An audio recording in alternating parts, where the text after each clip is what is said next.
RG Kar medical college ও হাসপাতালে তরুণী ডাক্তারের অস্বাভাবিক মৃত্যুর ঘটনায় মূল অপরাধীর বিষয়ে চাঞ্চল্যকর তথ্য সামনে এসেছে। একটা দুটো নয়, আরজিকর হাসপাতালে মহিলা ডাক্তার খুনের ঘটনায় মূল অভিযুক্ত সিভিক ভলান্টিয়ার সঞ্জয় রায় নাকি চারটে বিয়ে করেছিলেন। স্থানীয় সূত্রে এই তথ্য সামনে এসেছে। আরজিকর মেডিকেল কলেজ ও হাসপাতালে তরুণী ডাক্তারের অস্বাভাবিক মৃত্যুর প্রতিবাদে রাজ্য জুড়ে একের পর এক হাসপাতালে কর্মবিরতির ডাক দিয়েছেন ডাক্তাররা। Kolkata medical college, NRS, SSK প্রত্যেকটা জায়গায় চলছে কর্মবিরতি।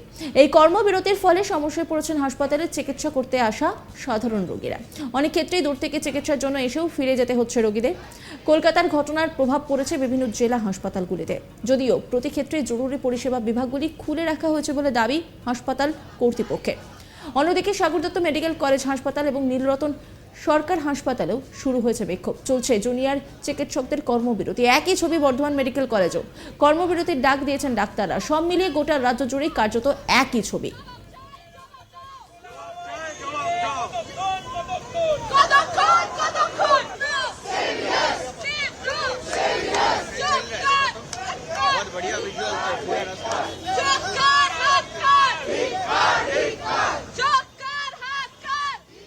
ধৃতের যেখানে বাড়ি সেখানকার প্রতিবেশীদের দাবি আগের 3 বউ সঞ্চয়ের উৎপাতে ছেড়ে চলে গিয়েছিলেন এবং 4 নম্বর স্ত্রী ক্যান্সারে আক্রান্ত হয়ে গত বছর মারা যান।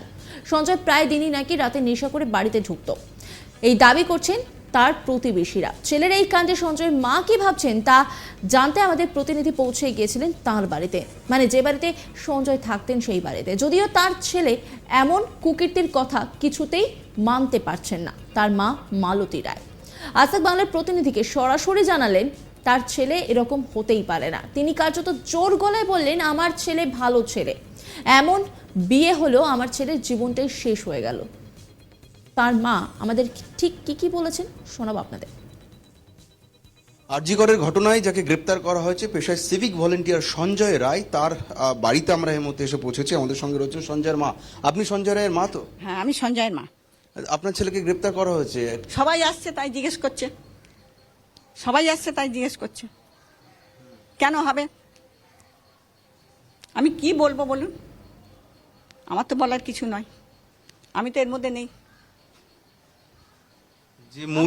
যে মূল অভিযুক্ত আপনি তার মা, আপনি কি বিশ্বাস করেন আপনার ছেলে এরকম অপরাধ করেছে? আমি যদি এই বিশ্বাস করবো তো তোমাদেরও তো অপমান হবে। কেন হবে না? এই অত ইয়ের মধ্যে এ ঘটনা হয়ে গেল, এর কোনো ই নেই। সেখানে তো প্রচন্ড লোকজন থাকে, থাকে তো ডক্টররা থাকে। কেন আমিও বেরিহাটটাই থেকে এসছি, আমি সারা রাত জেগে এসছি। আজ এই ঘটনাটা হয়ে গেছে, খুব খারাপ লাগছে। কেন হলো? কেউ গার্ড ছিল না সেখানে, কেউ গার্ড ছিল না, গার্ড থাকা দরকার। আপনার ছেলের বিরুদ্ধে তো অভিযোগ। ছেলের বিরুদ্ধে অভিযোগ হচ্ছে, ছেলের পাশে কেউ নেই, খালি মা। ছেলের কামাই খাওয়ার জন্য প্রত্যেকে আছে, ছেলের কামাই খাওয়ার জন্য প্রত্যেকে আছে। মা জন্ম দিয়েছে বলে মায়ের অভিযোগে তোমরা আসছো। আপনি কি বিশ্বাস করেন আপনার ছেলে এরকম করতে পারে? কোনোদিন বিশ্বাস করি না। এত বয়স হয়ে গেল কোনোদিন হয়নি এই ঘটনা, হয়েছে কোনোদিন? আজ কেন হলো? আমার ছেলে ভালো ছিল। এমন এক বিয়ে হলো যে ছেলের লাইফ চলে গেল, মায়েরও এই বুড়ো বয়সে আমাকে কথাই বলতে হচ্ছে। ছেলে আপনাকে দেখে? আপনাকে দেখে ছেলে? হ্যাঁ, এখনো দেখুন আমার পুজো হচ্ছে, এত বড় পুজোটা। প্রতিবেশীরা বলছে ওরা 2 বছর ধরে এখানে থাকতো না, আপনাকে দেখতো না। প্রতিবেশী বিয়ের খাবার খেতে পারে, তখন তো মাকে কেউ চেনে না। তখন আমার ছেলে ভালো ছিল। ভালো না থাকলে বাবার কর্ম করতে পারতো না, পিসির কর্ম করতে পারতো না, সবার কর্ম করছে। আপনার ছেলেকে পুলিশ গ্রেপ্তার করেছে, ও যে সেখানে উপস্থিত ছিল সেই প্রমাণ পুলিশ পেয়েছে, এমনকি জেরার মুখে আপনার ছেলে স্বীকারও করেছে। স্বীকার করেছে, কি করবে? যদি মানুষ প্রেসার দেবে তো সে নিজেই সারেন্ডার হয়েই যাবে। কি প্রেসার দিয়েছে? ওই যে পাড়ার লোক অবজেকশন করছে, বলছে না। শুধু গ্রেপ্তার হওয়ার পর আপনার পাড়ার লোক জেনেছে? পাড়ার লোক জেনেছে। আমি জানতে চাইছি যে সেই গ্রেপ্তার হয়েছে, পুলিশ তদন্ত করে তার থাকার, ওই ঘটনাস্থলে থাকার প্রমাণ পেয়েছে, তারপরেই তাকে গ্রেপ্তার করা হয়েছে। আমি কিছু জানি না বাবু, আমাকে আর বিরক্ত করো না। পুলিশ এসেছিল আপনার কাছে? সব আসছে, ননদ যখন থেকে বলেছে তখন থেকে আসছে, আর না ঢাক বাজাচ্ছে। পুলিশ এসেছিল? সবাই আসছে, পুলিশ আপনার সাথে কথা বলেছে? পুলিশ সবাই যেমন তোমরা ড্রেস পরে আসছো সেরকম আসছে, কথা বলছে, বলে আমি পুলিশ থেকে এলাম, এখান থেকে এলাম, ওখান থেকে এলাম, সব। আর কি বলবো? আপনার ছেলের বিরুদ্ধে আরো অভিযোগ ছিল বলে? কিসের অভিযোগ? প্রতারণার অভিযোগ।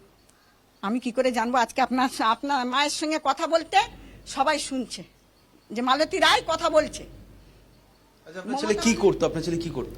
আমি জানি না, আমার মেয়েরা জানবে, আমি জানি না। আপনি জানেন আপনার ছেলে কি করতো? না, আমি জানি না, জিজ্ঞেস করুন গে, যারা ওদের সঙ্গে কাজ করেছে তারা জানবে, স্টাফ ছাড়া আর কেউ জানে না। আমাদের কথা বললাম সঞ্জয়ের মায়ের সঙ্গে, তিনি বিশ্বাস করেন না তার ছেলে এমনটা করতে পারেন। সঞ্জয় রায়ের মা, তিনি রয়েছেন তার বাড়িতে। তার ছেলে সঞ্জয়, যে পেশায় সিভিক ভলেন্টিয়ার, তাকে গ্রেপ্তার করা হয়েছে মূল অভিযুক্ত, এবং যাকে কলকাতা পুলিশ গ্রেপ্তার করেছে তার মা বিশ্বাস করেন তার ছেলে এমনটা হতে পারেন না, এবং তার ছেলে যথেষ্ট ভালো বলে এখনো মানছেন সঞ্জয় রায়ের মা। আরজিকর মেডিকেল কলেজ ও হাসপাতালে তরুণী ডাক্তারের অস্বাভাবিক মৃত্যুর ঘটনায় মূল অপরাধীর বিষয়ে চাঞ্চল্যকর তথ্য সামনে এসেছে।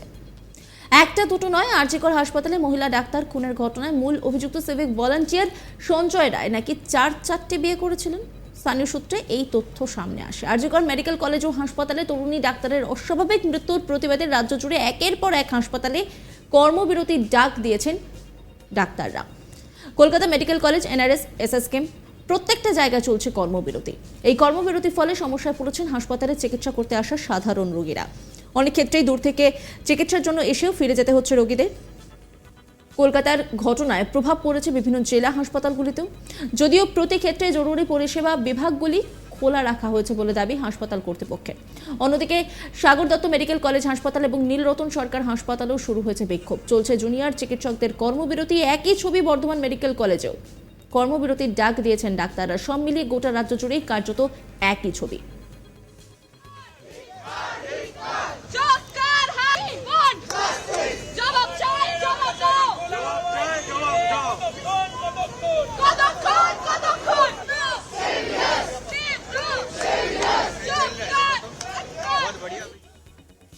ধৃতের যেখানে বাড়ি সেখানে প্রতিবেশীদের দাবি হচ্ছে আগের 3 বউ সঞ্জয়ের উৎপাতে ছেড়ে চলে গিয়েছিলেন, এবং 4 নম্বর স্ত্রী ক্যান্সারে আক্রান্ত হয়ে গত বছর মারা যান। সঞ্জয় নাকি প্রায় দিনই রাত্রেবেলায় নেশা করেন, তারপরে বাড়ি ঢুকত। এই দাবিগুলো প্রতিবেশীদের। আর তারপরেই তার মায়ের সঙ্গে কথা বলতে চলে যান আমাদের প্রতিনিধি রাজেশ, এবং রাজেশ কথা বলে যে জানা যায় যে তার মা বলছেন আমার ছেলে এমন কাজ করতেই পারে না।